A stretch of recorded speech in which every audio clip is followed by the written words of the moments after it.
주님께서 여러분과 함께 루카가 전한 거룩한 복음입니다. 주님 영광 받으소서. 그때 목자들은 서로 말하였다. 베들레헴으로 가서 주님께서 우리에게 알려주신 그 일, 그곳에서 일어난 일을 봅시다. 그리고 서둘러 가서 마리아와 요셉과 구유에 누운 아기를 찾아냈다. 목자들은 아기를 보고 나서 그 아기에 관하여 들은 말을 알려주었다. 그것을 들은 이들은 모두 목자들이 자기들에게 전한 말에 놀라워하였다. 그러나 마리아는 이 모든 일을 마음속에 간직하고 곰곰이 되새겼다. 주님의 말씀입니다. 그리스도님 찬양합니다.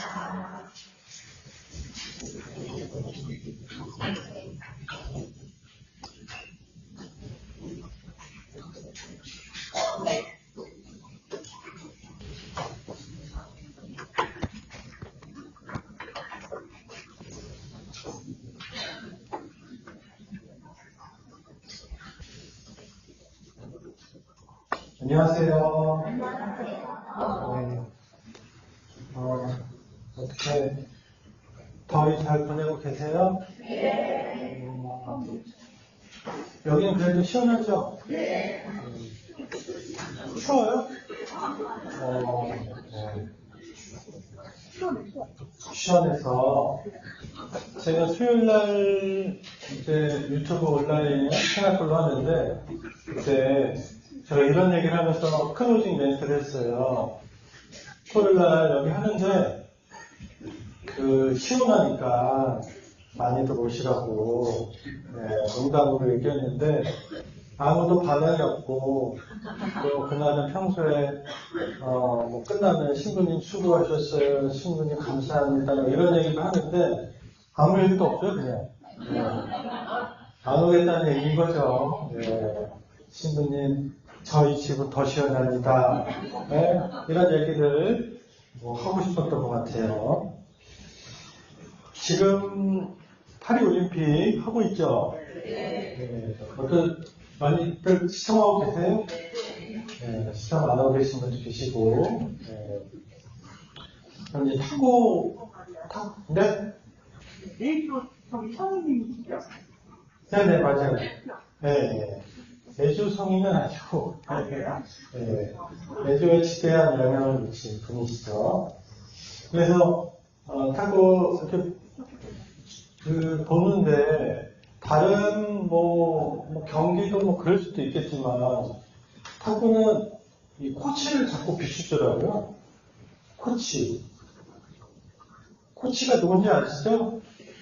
이제 지도하는 사람, 지도자입니다. 영어 써서 못 알아들으시면 뭐지? 한국말인가? 지도자 이렇게 비춰줘요, 화면에. 선수가 계속 보여주는 게 아니라, 다른 경기들은 선수만 거의 다 보여주거든요. 근데 탁구는 하나 하고 날 때마다 지도자의 그런 어떤 모습들, 리액션들을 보여주는데, 그걸 보면서, 얼마나 조마조마할까. 한 점 한 점 낼 때마다, 코치 입장에서, 이런 이제 생각이 들었는데, 성모님도 우리에게 있어서 이제 코치가 아닐까. 우리는 이제 여기 세상에서 지금, 복음을 전하는 그런 일꾼이고, 사모님께서 코치 입장에서 우리에게 이렇게 지도도 해주고, 이렇게 했으면 좋겠고, 물론, 사모님은 우리의 또 사령관이고, 보호자이시고, 협조자이시고, 은총의 또 중재자이시고 하는데, 또 다른 면에서 이런 코치와 같지 않을까.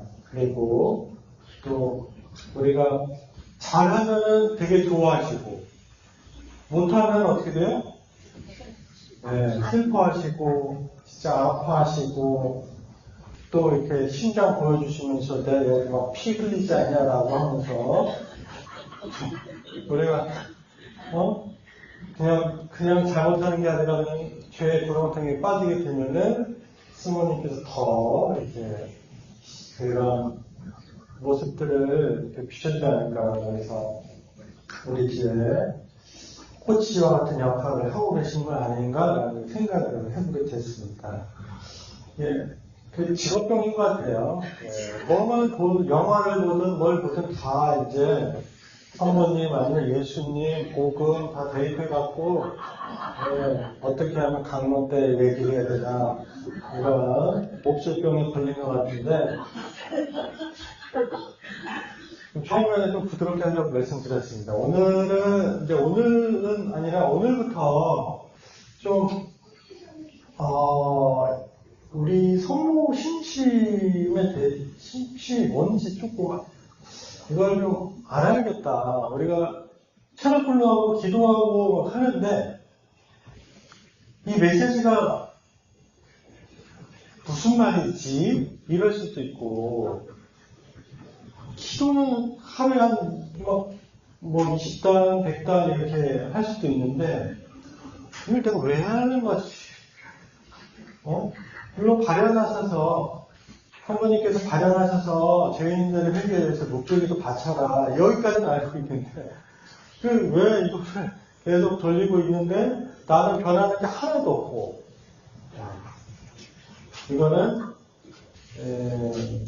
제가 생각하기에는 그 단편만 우리가 단편 딱 그것만 알고 있기 때문에 이런 사태가 벌어지고 있다 라는 생각이 듭니다. 그래서 이 책을 좀 우리가 매달 좀 보면서 이런 의미구나. 성모신심이 여기에 보면 이제 참된 신심이라고 되어 있잖아요. 참된 신심이 뭔지. 단순히 목표를 돌리는 거 있잖아요. 이거는 참된 신심이 안 들어갑니다.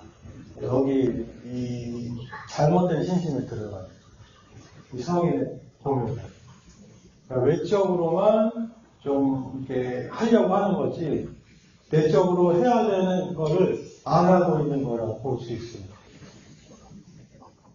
그래서 우리가 이 참된 신심의 내용을 좀 자세히 들여다보면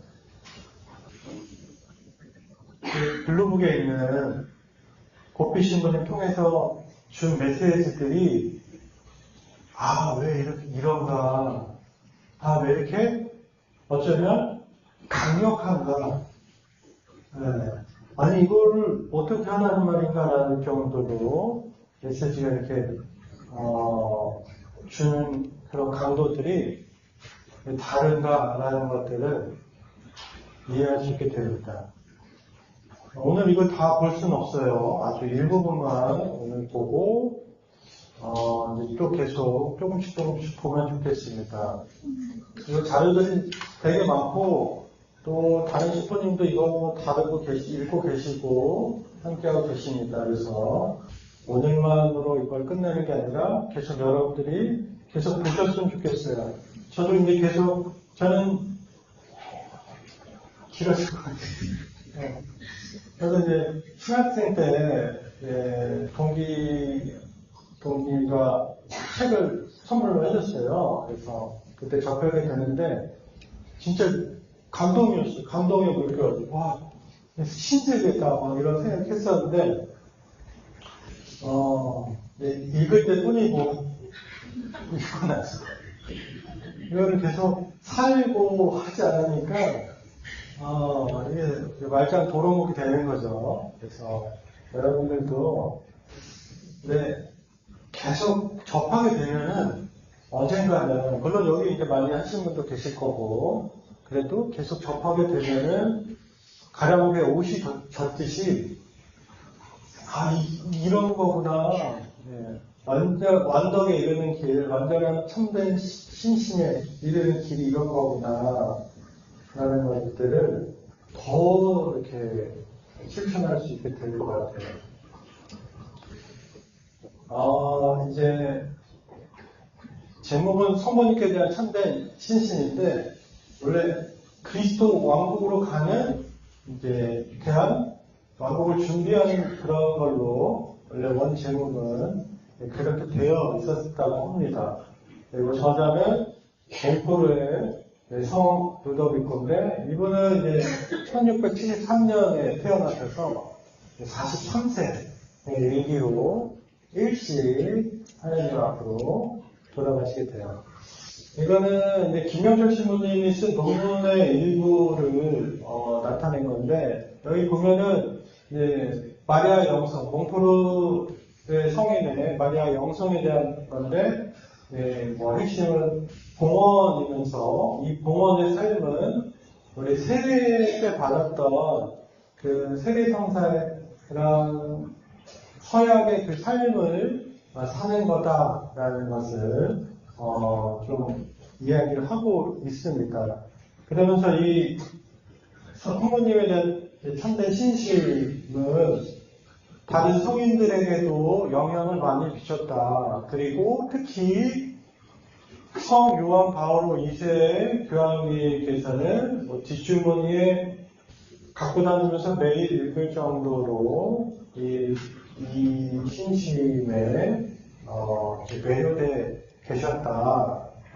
그러면서 자신의 모토도 여기서 가져왔다라고 이야기하고 있습니다.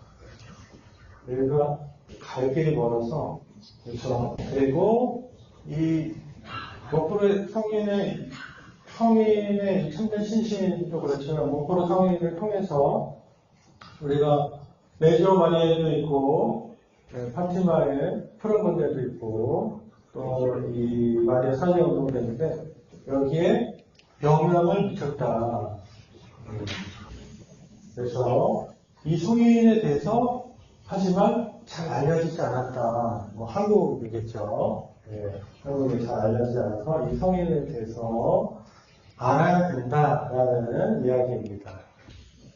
이게 짜임은 1부하고 2부가 들어있는데, 신심이 되고, 이 신심을 어떻게 완전하게 해야 되느냐라는 것을 2부에 갖고 있고, 또 부록으로 되어 있어서 이제 십자가의 것들이라는 부록으로 되어 있어서 이제 예수님이 제자들에게 하신 얘기 있잖아요. 나를 따르려면 자신을 버리고 날마다 제 십자가를 져야 된다라는 그 말씀에 따라서 좀 어떻게 구체적으로 이거를 살아가야 되는지에 대한 방법을 제시하고 있습니다.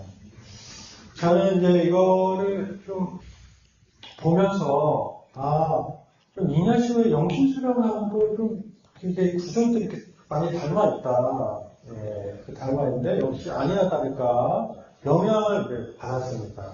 그래서 우리가 이제 이 참된 신심 이걸 보면서 다른 영성도 이렇게 우리가 같이 넘나들 수도 있고, 또 이게 서로 계속 영향을 받으면서 오늘날까지 우리에게 왔다라고 보시면 좋겠습니다. 하나가 그냥 똑 떨어져서, 아니 그냥 이런 신심, 영성이 생겨났네라고 보시기보다는 전체적인 그런 큰 흐름 안에서 이제 이 영성, 신심을 우리가 이해하면 좋겠다. 그래서 하다 보면 어떻게 돼요? 말씀을 다시 또 보게 되고, 말씀을 또 보게 되면 신약도 보고, 또 신약도 보면 또 구약도 보고, 또 그러면서 또 그 당시에 역사적인 배경도 보고, 그렇게 계속 나의 이해의 지평을 넓혀갈 수 있다라고 보시면 좋겠습니다.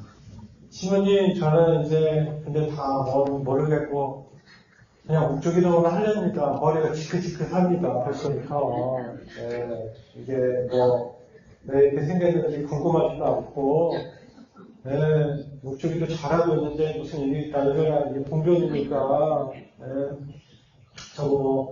저것까지 해가지고 저건 제가 할 수 있는 건 영역이 아닙니다.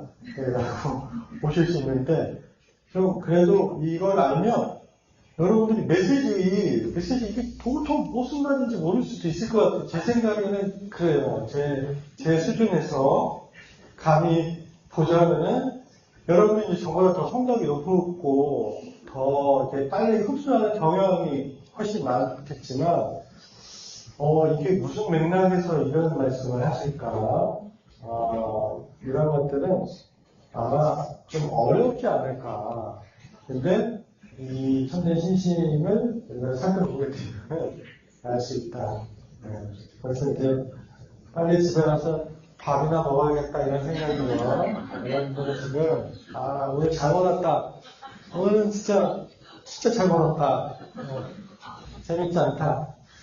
그래서 이거는 예수님께서 마리아를 통해서 이제 다스리시고자 하신다. 그래서 1장은 이 신심의 필요성에 대해서 1절, 2절, 3절 하는데 오늘은 이제 여기까지 2절까지만 볼 겁니다. 그리고 이 뒤에 부분 있잖아요. 뒤에 부분 보면은 왜 채널별로 스타를 곱비신 분님한테 메시지 주시잖아요. 메시지 주시면서 이렇게 하라. 이런 것들이 왜 성모님이 이렇게 하시는지에 대한 것들도 그런 힌트들을 여기서 얻을 수 있게 됩니다. 성모님께서 기르시고 나중에 위대한 그러니까 성인이 아니라 위대한 성인을 성모님께서 양육하신다고 하시거든요. 네, 그분 중에 한 분이 저는 곱비신 분님이 아니실까. 그래서 양육하셔갖고 그래서 전 세계적으로 되게 많이 이렇게 확장이 돼 있잖아요. 이 마리아 사제 운동이라는 게 이게 한 사람의 힘으로 될 수 없습니다. 신부님이 카리스마가 있어서 막 그렇게 할 수 있는데 그 한계가 있을 것 같아요. 그렇게 확장시키는 데 있어서 전 세계적으로 그렇죠. 저는 여기서 100명에서 150명 이렇게 하는 것도 녹음 전문용어를 못 쓰겠어요. 이렇게 녹음이 돼서 하는 것도 오랜 시간이 걸리는데 복비 신부님은 그걸 하면서 수많은 사람들을 이 운동 안으로 이렇게 끌어다녔다는 것은 성모님이 하시지 않고서는 불가능한 겁니다. 그런 것들이 이 안에 담겨있는데 그러지 않을까라고 생각이 듭니다. 그래서 우리 그냥 한 번씩 쭉 읽어볼게요. 좀 졸리신 것 같은데 한 번씩. 1강에서는 예수님께서 동정 마리아를 통하여 이 세상에 오셨고 역시 마리아를 통하여 이 세상을 다스리고자 하신다. 그래서 여기 1강의 첫 번째 이 문구 안에서 이 신심의 흐름들을 우리는 추론해낼 수 있고 결국은 예수님한테 가는 건데 예수님은 이게 직접 가면 되지 왜 굳이 성모님을 통해서 가야 되는 거야 라고 생각을 하실 수 있는데 이런 것에 대해서도 이 안에 이제 설명이 잘 되어 있습니다. 그리고 참고로 이 신심 많은 교황님들하고 또 주변인들하고 또 신자들에게도 호응을 받게 되었지만 그렇지 않은 경우도 있어요. 반대를 겪는 경우도 있었다. 아마 그 이유 중에 하나는 왜 마리아를 통해서냐라는 게 아마 그런 문제에 짚고 있는 부분 중에 하나가 아닐까 생각이 들어요. 여러분들은 전혀 그런 의심도 없고 그런 생각도 없고 옆에 사람이 하라고 여기 오셨을 수도 있을 것 같은데 우리가 직접 예수님께 갈 수 있습니다. 갈 수 있지만 여기서 얘기하는 이제 공포도 성인이 얘기하고 있는 거는 그렇게도 성모님 없어도 필요 없다라는 걸 원자에 불과하다. 성모님은 하느님과 비교했을 때 아주 미미한 존재다라고 표현을 해요. 원자와 같다. 그런데도 불구하고 하느님께서 선택하신 거죠. 여기에 포인트가 있는 거예요. 하느님이 그렇게 섭리하고 계획하셨다는 거예요. 그렇다면 우리도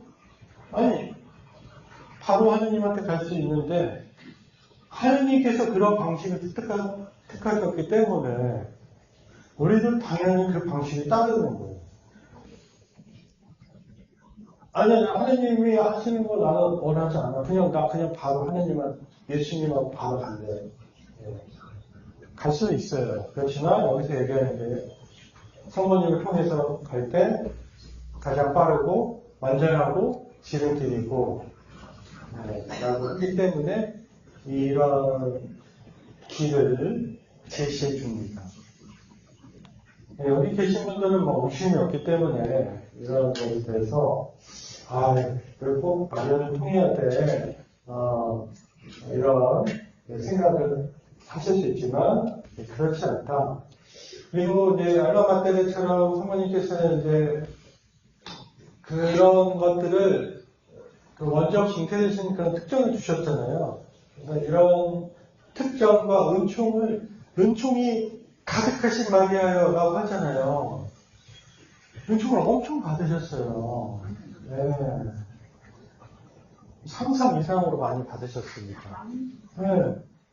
당연히 그렇게 우리가 경고하고 이런 것들은 너무나 자연스러운 것 같아요. 되게 비유적으로 좀 좋지 않을 수 있지만 우리가 어떤 사람이 어떤 걸 하는데 능력이 엄청 뛰어나요. 엄청 뛰어나면은 내가 그 사람한테 가서 좀 내가 직접 하기보다는 그 사람한테 대신해달라고 하는 게 더 좋잖아요. 마찬가지입니다. 성모님께서는 그런 것들을 갖고 계시기 때문에 우리가 성모님께 의탁하고 전구하고 그 말씀을 드리는 거예요. 하지만 이제 공생활, 예수님이 이제 태어나시고 이 공생활을 하실 때 당신께서는 겸손하게 그냥 그러지 않고 싶다라고 하나님께 말씀을 드렸고 그렇게 사셨습니다. 그렇지만 그래서 이런 것들을 이제 성모님에 관한 모든 이런 신비들을 숨기셨던 거죠. 그리고 친한 구항 11항을 이렇게 읽어드리도록 하겠습니다. 수많은 성인들이 신성한 하느님의 도성에 마리아를 찬미했다. 온 땅에 특히 그리스도인들 사이에서 마리아의 영광이 가득하다. 우리가 지금까지 아무리 마리아를 찬미했다 하더라도 우리는 성인들과 함께 마리아에 대한 찬미를 아무리 해도 부족하다고 말하지 않을 수 없다. 마치 하늘과 땅이 서로 다투어 그분께 바치는 모든 외적인 영광도 창조주로부터 받아 마리아의 간직한 영광에 비하면 아무것도 아닌 것처럼 이러한 사실이 미약한 피조물인 우리에게 알려지지 않았다. 훨씬 많은데 그리고 그런 것들을 하고 있고 성당도 많고 성모님을 수호 성인으로 하는 국가도 있고 우리나라도 그렇죠. 이렇게 하고 있지만 부족하다. 성모님의 그런 능력과 은총에 비하면은 영광에 비하면은 우리에게 덜 알려졌다. 그러니까 그분을 더 우리가 알아야 된다는 식으로 말씀을 하시는 것 같아요. 나는 지금까지 마리아가 오늘의 일일까지 거의 알려지지 않았음을 이야기해왔다. 그리고 마리아가 알려지지 않은 것은 예수 그리스도와 세상에 제대로 이해되지 못하고 있는 원인 중에 하나라는 것을 보여주기 위해 특별히 기쁜 마음으로 이 모든 것을 썼다. 그러므로 하나님 성품에 의해서 예수 그리스도께서 이 세상에 널리 알려지고 그분이 다스려지는 세상에 들여놓고서 마리아가 세상에 알려지고 또 마리아의 왕국이 확장되어야 합니다. 마리아 그분이야말로 예수 그리스도가 이 세상에 처음 오실 때 세상에 태어나게 하신 분이시며 그리스도께서 영광스럽게 다시 오실 때 또다시 앞서 오실 것이기 때문이다. 하나님께서는 당신의 가장 위대한 일들을 즐기 거룩하신 동정을 통해 시작하시고 끝마치시고자 합니다. 그러니까 처음에 시작하셨을 때 성모님 그 성령으로 잉태하셨잖아요. 그래서 성자를 이 세상에 나오게 하시는데 협력을 하신 것처럼 재림, 그리스도의 왕국을 완성하실 때도 성모님을 통해서 하실 거다. 그 방법은 어떤 건지는 모르지만 분명히 그런 방식을 하실 거다. 라고 보고 있습니다. 그래서 마리아는 지금까지 하나님 손으로 창조된 순수한 하나님의 피조물에 불과하다는 것을 나는 고백한다. 그러므로 하느님에 비하면은 너무나 보잘것없는 존재에 불과하며 원자라도 좋을 것이다. 하느님께서 당신 스스로 존재하심으로써 다른 것에 의존하지 않으시며 완전 무결한 분이시기 때문에 당신의 뜻을 실현하시고 당신의 영광을 드러내는 데는 마리아의 협조가 조금도 필요하지 않다. 하느님께서는 원하시기만 하면 의지만으로 모든 것을 하실 수 있기 때문이다. 그래서 계속 얘기하고 있지만 성모님은 신이 아니에요. 여신이 아닙니다. 흠숭의 그런 대상이 아니에요. 최근에 어떤 보니까 이제 그분 거기 이제 쓴 글에 보니까 성모님을 흠숭하는 이런 게 있더라고요. 성모님을 흠숭하는 마리아 사제를 찾는다고 하면서 성모님을 흠숭하는 맞아요, 틀려요? 네, 틀린 그러니까 무의식적으로 성모님을 너무 그렇게 상경하고 공경하고 이런 건데 이걸 잘 모르는 갖다 잘못하면은 이런 중대한 오류를 범할 수 있습니다. 그래서 그래서 문법의 성인 또한 이런 점을 누구보다 잘 알고 있고 성모님이 그런 분으로 해서 성모님께 그 신심을 갖고자 하는 것은 절대 아니다. 그런 오해를 가지면 안 되겠다. 그리고 우리가 받는 그런 오해가 있을 텐데 그럴 때 분명하고 단호하게 우리는 이야기를 해야 될 것 같아요. 마리아 교라는 거를 개신교에서도 얘기를 할 수 있지만 우리 사이에서도 그런 오해를 또 들을 수 있잖아요. 그런 것들을 좀 분명하게 짚고 이야기해 주시면 좋겠다. 네, 그럼에도 불구하고 하나님께서는 당신 친히 지극히 거룩하신 마리아를 창조하신 뒤로 가장 위대한 일을 마리아를 통해 시작하고 완성하기를 원하신다는 것이다. 그분은 하느님이심으로 미래에 대한 당신의 뜻과 계획을 절대로 바꾸시지 않을 것이다. 하느님의 영원한 계획은 절대 변하지 않는다. 마리아를 도구로 그럼에도 불구하고 사용하셨다는 거죠. 그리고 성부께서 당신의 외아들을 마리아를 통해서 세상에 보내주셨다. 성교들이 구세주가 얼마나 갈망했으며 구역의 예언자들과 의인들이 오랫동안 그분의 애타게 기다렸던가. 그러나 그들 중에서 구세주 예수 그리스도를 세상에 받아들이게 알맞은 분은 자신의 기도의 힘과 높은 성덕으로 이 보물을 가질 자격을 얻고 하느님의 은총을 가득히 받았던 마리아 한 분뿐이었다. 아우스통 성인의 말과 같이 이 세상은 하느님의 아들을 직접 받아들이기에는 합당하지 못하였으므로 하느님 아버지께서는 당신 아들을 마리아에게서 잉태시켜 세상의 마리아로부터 하느님의 아들을 받아들이게 하셨다는 것이다. 그리고 22장 보시면 삼위일신 하나님께서는 예수 그리스도의 당생과 첫 번째 오심에서 보셨던 그와 같은 방법으로 그러나 우리 눈으로 볼 수 없는 방법으로 매일 거룩한 교회 안에서 역사하시며 그리스도의 재림으로 세상이 끝날 때까지 그처럼 역사하실 것이다 라고 적혀 있습니다. 그리고 23항에 보면은 성부께서 모든 분을 한 곳에 모으시어 바다라고 부르신 것처럼 그분을 모든 은총을 한 곳에 모으시어 마리아라고 부르셨다. 위대하신 하나님께서는 빛나고 아름답고 귀중한 모든 것, 심지어 하나님의 외아들까지도 담고 있는 풍성한 보물창고를 가지고 계시는데 그것이 바로 마리아시다.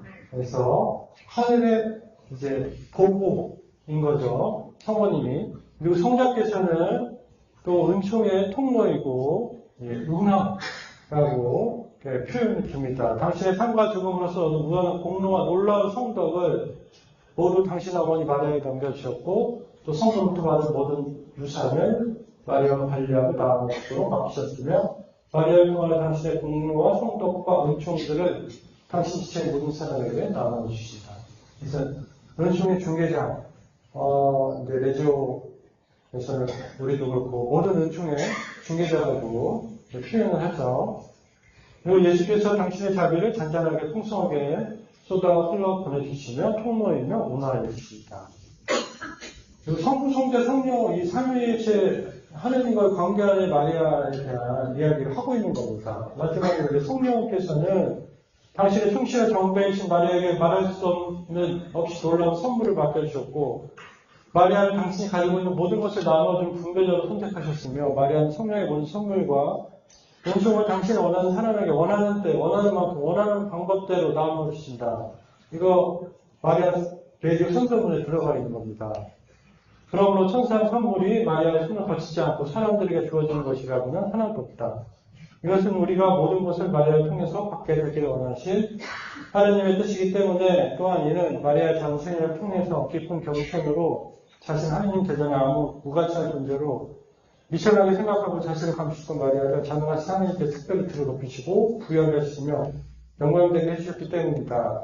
이것은 우리 교회와 교우들의 의견이다. 그래서 영광의 신비 마지막에 어떻게 되죠? 천상 모여가서 씌우시잖아요. 네. 천상 모여가 그냥 모여가 씌우면은 권한이 있을 거예요. 왕관만 씌우면 예쁘대 아름답고가 아니라 그 왕관에 대한 여왕이라는 그런 권한이 있는 겁니다. 여왕으로서. 여러분들은 이제 가정의 여왕이시죠. 그죠? 여러분들 가정의 여왕이잖아요. 네, 여왕이다 하면서 이렇게 요즘 더 세잖아요, 여왕이. 가정에서 여왕이 좀 더 세. 그래서 좀 뭔가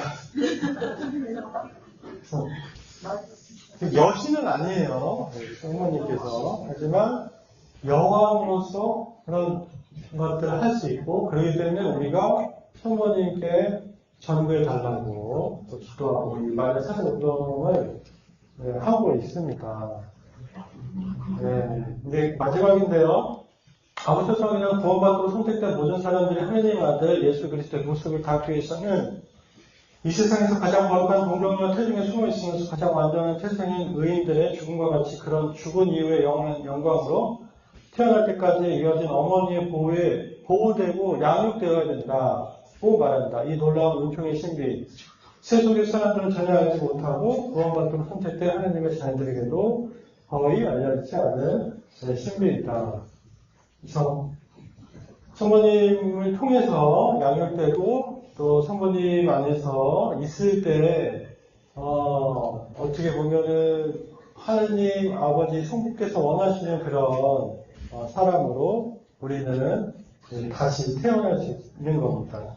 그래서 이 성모 1부 1장의 내용은 이 신심을 통해서 예수 그리스도께로 나아갈 수 있다.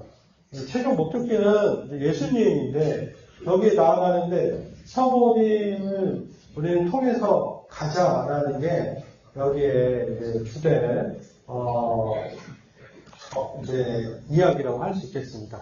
오늘은 좀 제가 길게 얘기해서 여러분들이 좀 지루하시고 좀 힘들 수 있는데 앞으로 이제 좀 더 가다 보면 흥미진진해질 수 있으니까.